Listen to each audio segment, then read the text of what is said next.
It's mysterious, it's deadly, and it's baffling medical science. Acquired immune deficiency syndrome.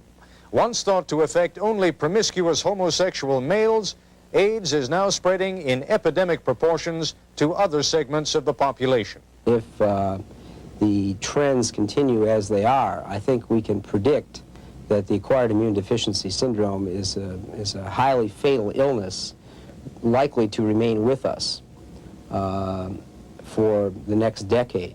Tonight, we'll focus on this new disease and we'll talk live with 3 scientists involved in the search for its cause and its cure.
Human immunodeficiency virus, HIV, likely the most infamous and talked about STD in the world.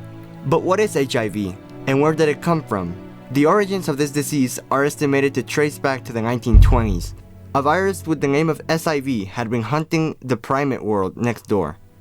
But this virus got bored of infecting apes, so it mutated into HIV and made its way to our kingdom, looking for a new host to terrorize. What HIV does is lower the capabilities of your immune system until it is rendered useless.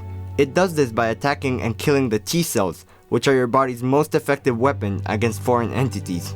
When this happens, your body is left exposed to opportunistic infections, which take advantage of your weakened state and without hesitation wreak havoc inside your body. It's not HIV that kills you, but the infections that invade your body as a result of it. After infecting humans and spreading through the Congo, HIV slowly engulfed Africa before making its way back to America in 1980. The virus spreads through a variety of different bodily fluids, most notably blood, male sexual fluids, vaginal fluids, fecal matter, and breast milk. These unique ways of spreading is what made HIV into such an effective killer, especially for gay men who constantly participate in intercourse. Imagine you just got infected with HIV. Here's what would happen to you. Stage 1. For the first 2 to 3 weeks, you're going to go through the first stage of the infection, acute HIV infection.